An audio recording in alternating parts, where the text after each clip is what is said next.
इस वीडियो के बाद आप CSS एक्सप्लेन कर पाएंगे और CSS को यूज करके HTML वेब पेज को स्टाइल कर पाएंगे। Welcome to the next module.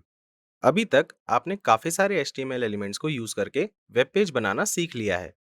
अब हम सीखेंगे कि वेब पेज को ब्यूटीफाई कैसे करते हैं, और in other words style a web page using CSS।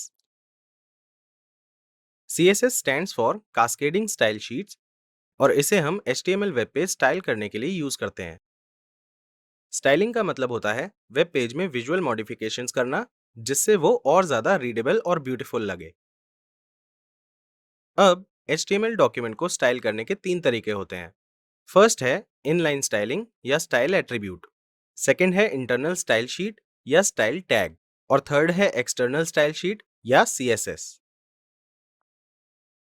हम फर्स्ट से स्टार्ट करेंगे, जो है इनलाइन स्टाइलिंग। किसी भी HTML डॉक्यूमेंट को स्टाइल करने के लिए हमारे पास यूनिवर्सल स्टाइल एट्रीब्यूट होता है। यूनिवर्सल का मतलब है कि ये एट्रीब्यूट सारे HTML टैग्स के साथ यूज हो सकता है। चलिए इस सिंटेक्स की हेल्प से देखते हैं कि हम स्टाइल एट्रीब्यूट को कैसे यूज करते हैं। जैसा कि हमने पहले मेंशन किया था, स्टाइल एट्रीब्यूट को हम किसी भी HTML टैग के साथ यूज कर सकते हैं। तो इस सिंटेक्स में हम कोई भी HTML टैग नेम यूज कर सकते हैं जिसे हम स्टाइल करना चाहते हो। Next we have property value pairs. ये डिफाइन करते हैं कि हमें एलिमेंट पे कौन सा स्टाइल अप्लाई करना है। अभी तक हमने पढ़ा था कि एक एट्रीब्यूट में सिर्फ एक ही वैल्यू हो सकती है, पर स्टाइल एट्रीब्यूट्स के केस में इनके साथ एक या एक से ज्यादा वैल्यूज एसोसिएटेड हो सकती हैं। चलिए इस कोड की हेल्प से इसका मतलब समझते हैं। यहाँ पर पैराग्राफ टैग्स में कुछ कंटेंट है और दो प्रॉपर्टी वैल्यू पेयर्स हैं। First property value pair content को रेड कलर में चेंज करेगा, और second property value pair background में स्काई ब्लू कलर ऐड करेगा। इसे कंफर्म करने के लिए इसका आउटपुट देखते हैं। देखिए कंटेंट कलर रेड में है और बैकग्राउंड कलर स्काई ब्लू में है। हम स्टाइल प्रॉपर्टीज के बारे में अपकमिंग टॉपिक्स में पढ़ेंगे। चलिए अब HTML डॉक्यूमेंट को स्टाइल करने का दूसरा तरीका देखते हैं, जो है इंटरनल स्टाइल शीट। सपोज करिए कि किसी HTML एलिमेंट में हमें बहुत सारी स्टाइल प्रॉपर्टीज डालनी है, जैसे कलर, बैकग्राउंड कलर और फॉन्ट साइज। तो बहुत सारे प्रॉपर्टी वैल्यू पेयर्स डालने से HTML कोड काफी क्लटर्ड लगेगा।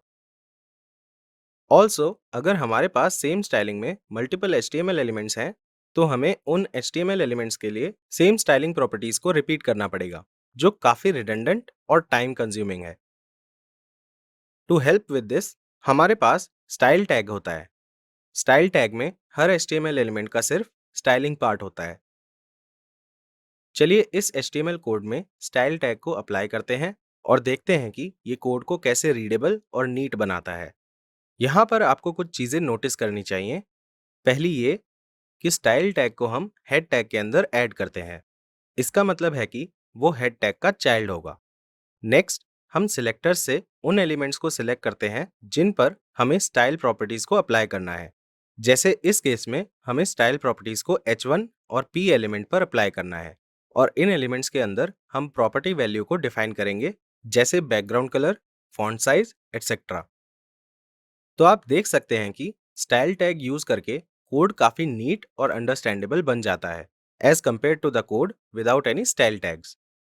एक अच्छा वेब डेवलपर हमेशा प्रॉपर इंडेंटेशन को यूज करके ऐसी प्रैक्टिसेस को फॉलो करता है। So make a note of that. अब अगर मैं आपको कहूं कि हम HTML फाइल से स्टाइल पार्ट को निकाल दें, तो भी इस HTML डॉक्यूमेंट को स्टाइल कर पाएंगे। Would you be surprised? Well, don't be. इसके लिए हमारे पास HTML डॉक्यूमेंट स्टाइल करने का तीसरा तरीका है, जिसे एक्सटर्नल स्टाइल शीट कहते हैं। इस मेथड में हमारे पास डॉक्यूमेंट को स्टाइल करने के लिए एक सेपरेट फाइल होती है विद एक्सटेंशन .css।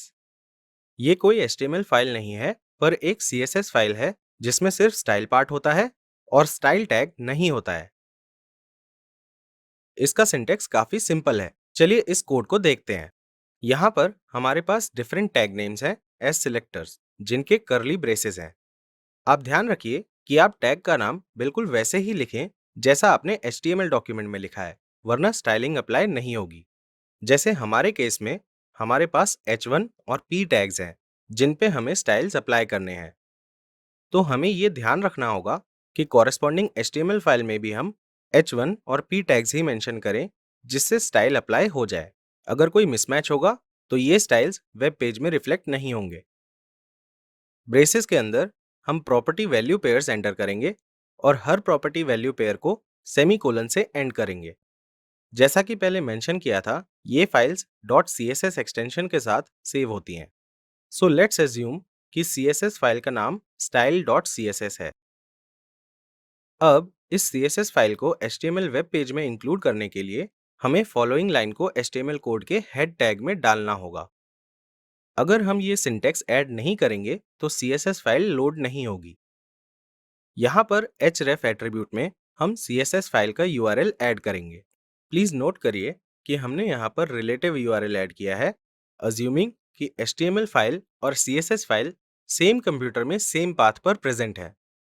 तो हमारा HTML कोड अब कुछ ऐसा दिखेगा। Isn't it great? अब समझते हैं कि हम एक्सटर्नल स्टाइल शीट क्यों यूज करते हैं।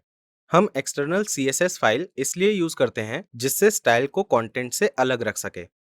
हमारे CSS में बस स्टाइल पार्ट होगा और HTML में बस कंटेंट पार्ट होगा। ये एक और पर्पस सॉल्व करेगा। मान लीजिए हमें वेबसाइट के बहुत सारे वेब पेजेस पर सेम स्टाइल रखना है, तो हर वेब पेज के लिए इंडिविजुअली स्टाइल पार्ट एंटर करने की जगह सेम CSS फाइल को यूज कर सकते हैं। तो हमने स्टाइलिंग के 3 डिफरेंट वेज को जाना, जो है इनलाइन स्टाइलिंग, इंटरनल स्टाइलिंग और external style sheet. Next video में हम देखेंगे कि अगर हम ये सारे स्टाइलिंग मेथड्स को एक वेब पेज पर अप्लाई करें तो ये किस ऑर्डर में एग्जीक्यूट होते हैं।